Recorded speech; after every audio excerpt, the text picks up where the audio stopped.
Hello, this is G. Bailey, and welcome to a special bonus episode of Let's Play Xenogears. Let's take a look at some more of the Deathblows in the game. Have I seen an attack like that before? It's probably just my imagination. So alright, we're going to be taking a look at all of these 7 AP Deathblows that I didn't show off in the first bonus episode where I did most of the 6 AP Deathblows. There will probably be some spoilers in this bonus episode just because I'm going to have to bounce back and forth throughout the game. There's some dungeons that may spoil some of the plot, as well as going over some of the conditions for learning some of these Deathblows, because some of them have some pretty tricky requirements. Now, for the 7 AP Deathblows, for most, well, yeah, pretty much for all characters who can learn Deathblows, you learn them when you get up to level 50, and after the Shiva invasion sequence, when they remove the limiters and all that, and then you can get your 7 AP Deathblows there. Most characters can learn them all right away, or all of their 7 AP Deathblows. Faye is different, though. He can learn 2 additional Deathblows that no other character can use. And the first one he gets at level 70, the second one he gets at level 80 there. And I had to do quite a bit of grinding to unlock that second one there, because I was only at, like, what, level 72 at the end of the game or something, so I had to do quite a bit of grinding. There's a few places... Well, there's a couple places that I think are good for doing that. There's... Oh. I like that animation there. But yeah, one place you could go to is the Anima Relic 1 dungeon. That dungeon's pretty good if you like fighting more enemies in one battle there. You could also just go to the final dungeon of the game, Dates, there. And the enemies there give even more experience, but they have quite a bit more HP. And you don't encounter them in as large groups, so you could pick one or the other. I don't know that there's anything that significantly better than one or the other there. Now, for Citan's Deathblows, or actually, well, yeah, for both Ellie and Citan, they only get 4 Deathblows that use 7 AP, unlike Faye, who got 6 there. And also, with Citan, I'm showing his Deathblows, well, just bare-fisted right now, but later on in the game, well, he gets access to the sword, and he gets totally new Deathblows when that happens. They have different names and totally different animations, obviously, because you got the weapon now. So we're up here on Solaris. These guys seem pretty good to beat up on. Now, by the way, with the Deathblows, they have some of the 7 AP Deathblows have an element attached to them.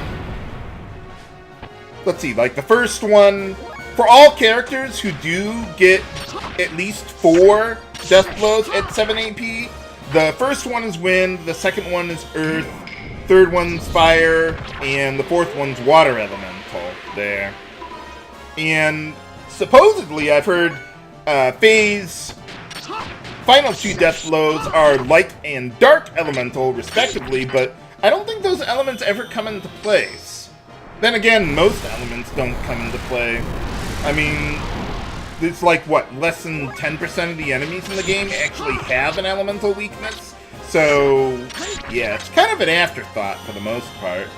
The only time I would really be concerned about an element for a Deathblow might be if I'm trying to kill some hobgobs and I want to get hob steaks out of them, so, you know, use a fire elemental Deathblow, but by the time you actually get to the point where you actually have that Deathblow, the money you get from hobby stakes would be negligible anyway. So, yeah, it's kind of silly there. But, oh well. Let's see, Bart also gets 4, or what is it? Yeah, he gets 4 death blows at 7 AP. And let's see, I think that's all of the ones that he gets. Yeah. So the remaining characters will only get 3 death blows at 7 AP. I'm not sure why they specifically chose to do it that way, but whatever works. Now, the characters who have only 3 death blows at 7 AP, those are not elemental at all compared to the previous characters. Okay, so we got Rico here. One thing about Rico's death blows is a lot of them, well, I'm not exactly sure how it works, but you see how he's kind of grappling the enemy. There are some enemies, a lot of enemies, that don't have like a grapple animation to them. So I've heard that Rico's death blows will just miss on those kinds of enemies. I wouldn't know because I never used him that extensively, even in my test runs, but that might be something to watch out for there.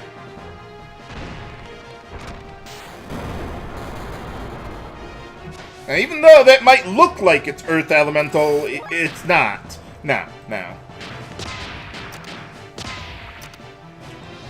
Billy's death blows, they will, well, not the death blow itself, but starting out the death blow consumes ammo for him. But if you store or build up his AP by not spending all of it in a single round, and then you could perform a combo with him, and that won't consume ammo. Or, well, if he's out of ammo, you can still perform the death blow via combos anyway. Seems kind of silly. Did I just have 1 bullet left there? Well, it's still letting me perform the death blow anyway.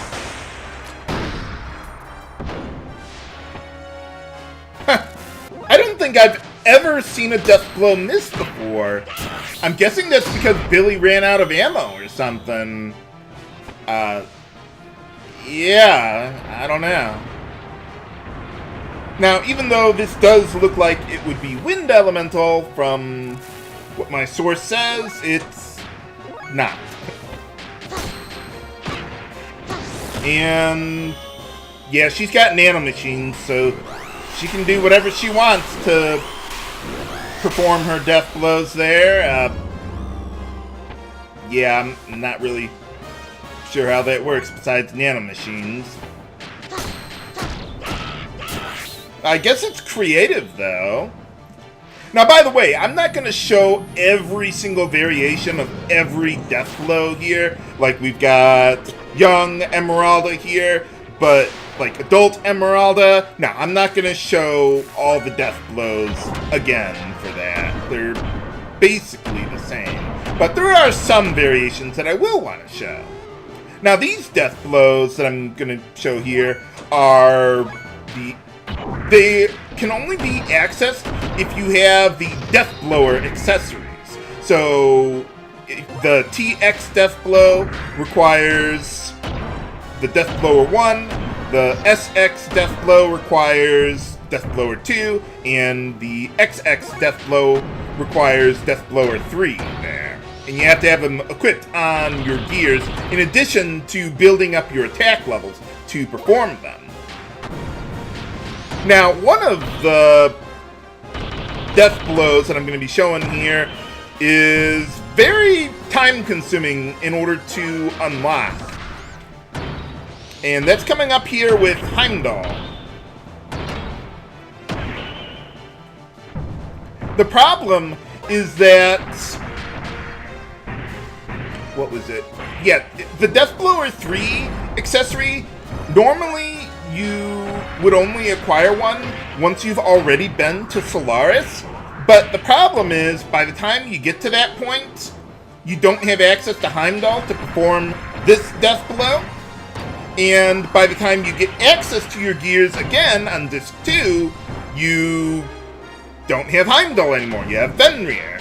So in order to get that Deathblow there, you have to go to the Kislev Battle Arena.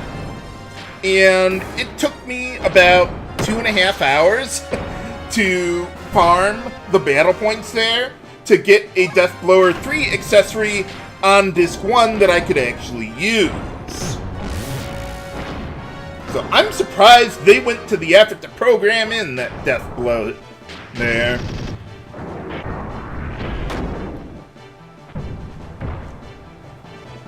I mean, how many people have actually, like, gone out of their way to see that Deathblow there? I mean, it's just such a narrow window of time. By the way, to fight at the Kislev Battle Arena, you need to have finished the Shivat invasion plot, and then the battle arena will be open again for some reason. I don't know why. But you could participate in them and, yeah, get battle points and all that good stuff. There's a bunch of other prizes that you can get that are pretty much totally not worthwhile. Oh well. Now I'm kind of jumping around here with showing off the Deathblows because, well, obviously on Disc 1, when I was recording the Deathblows here, I didn't realize that you could get a Deathblower 3 on Disc 1 until after the fact, and then I realized, oh wait, you could get one at the battle arena there, so I had to go back for all that stuff. But otherwise, yeah, you gotta be on Disc 2, like in the Animal Relic 2 dungeon. I think this dungeon's a good place to at least show off the Deathblows, because the enemies actually live long enough. Some of the enemies there have more HP than a lot of the enemies in the final dungeon. Holy cow!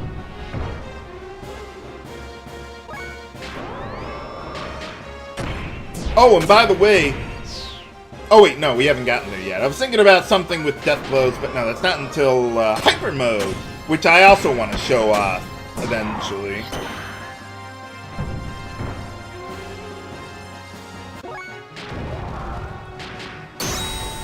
Okay, so now, even though Faye in Veltal there, they have basically the same name for their Deathblows, I would imagine the animation is different because, well, Xenogears fires lasers for its attacks there.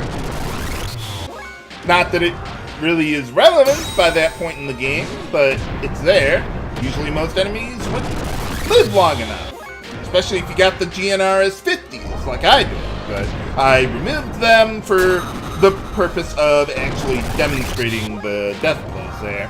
And I'll do the same thing for Fenrir, since actually I think those Deathblows also have the same name as the Deathblows that Heimdall gets. But obviously, since he has a sword, you're going to have different animations there, so I'll show those ones off too. And then we'll get into Hyper Mode. That is...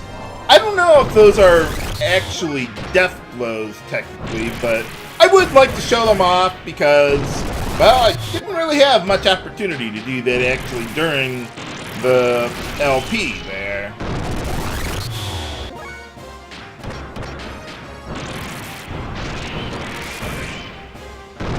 Yeah, I don't know what all those Japanese symbols are that Fenrir is carving out there, but it looks cool.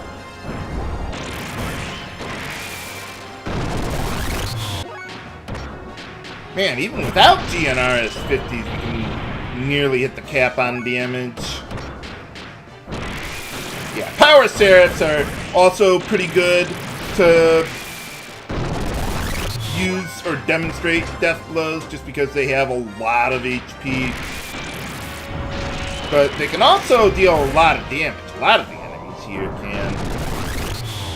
They got sort of angel elemental attacks, if that makes any sense. But alright, okay, so that's all of the Deathblower Deathblows. So let's check out Hyper Mode.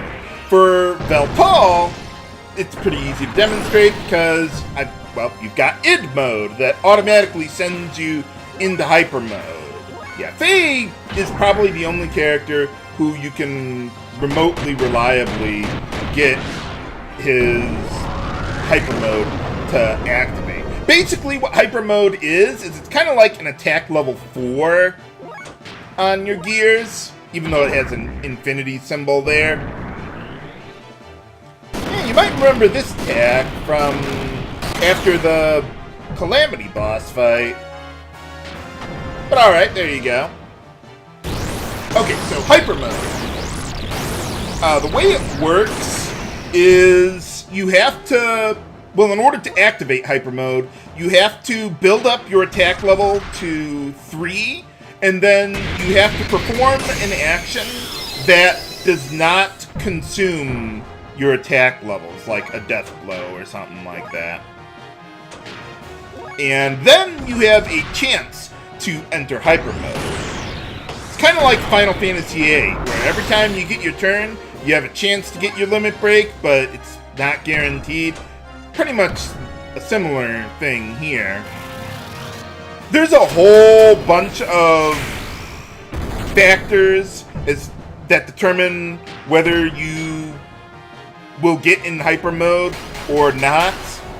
Probably one of the most obvious ones that I noticed was that if you're lower on HP, your chance to enter Hyper Mode will be greater. So you can see in the panel on the right there, where it said Hyper Mode there, although you can't see the numbers there right now, but you would see a number next to it, like 5, 15, 25%, whatever. That's your chance to enter Hyper Mode if you're at attack level 3 and you do not perform a death blow on your next turn there. And you can just keep on trying over and over and over again until you get into Hyper Mode. It just takes so long to actually get it that any boss you would run into would be dead by the time you get it. Oh, and by the way, in order to use Hyper Mode or access it, you need to have gained access to your 7 AP Deathblows. Although the exception is with Heimdall. You might have noticed I skipped over Heimdall. That's because it does not have any, or it can't enter Hyper Mode. It's always fixed at 0% to enter Hyper Mode. My guess is the reason they did that was because by the time you get access to your 7 AP Deathblows, you've almost got the sword for Citan and thus Fenrir. And why bother programming or creating Deathblows for a gear that's only going to be around for another dungeon or two? At least that would be my guess, anyway. So yeah, there is no Hyper Mode for Heimdall there. And you don't need to have an Omni gear in order to perform Deathblows. I just happen to be using my Omni gears to do that. But yeah, like I said, I'm not going to show every single variation of these. Like, we've got the Omni gears for Billy and Rico there, but I'm not going to show their Hyper Mode Deathblows for before they got their Omni gears, because it's basically the same thing as before. But I figure with Xenogears, that's a special case there for showing off all the Deathblows. Yeah, I guess it is kind of a death blow for Hyper Mode, even though you're not performing 2 hits. Hyper Mode is almost detrimental, practically, because by the time you could actually get it to work, you would... What was it? Yeah, by the time you get it to work, the enemy would either be dead, or you would deal more damage by attacking with a regular death blow, because you got the 2 hits, you can exceed the cap of 9,999 damage per hit there. Welcome to Die!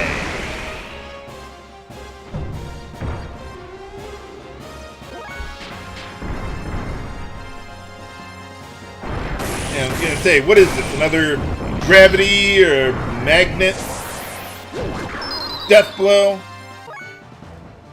How does it even work? I don't know. But I like the cute little hammer that she had there. Ow! Quit it. Yeah, once you get your ultimate upgrades for your gears, yeah, you're gonna hit the cap on damage every time, pretty much. Ow! Quit it. Now, one thing about Xenogears that makes it unique for Hyper Mode is that its chance to enter Hyper Mode is always 99% there. So all you gotta do is build up to attack level 3, pass the turn, and you'll pretty much be guaranteed to enter Hyper Mode there. That's why I was able to use it during the final battle there.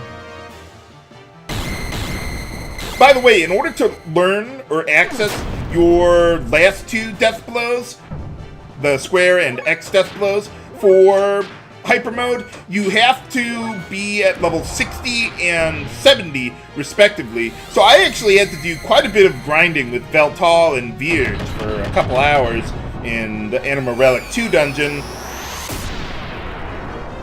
But alright, that's all the death blows in the game. I hope you've enjoyed seeing them as much as I've had fun making this LP. This is HC Bailey, signing off. Have a good day, and see you next Let's Play.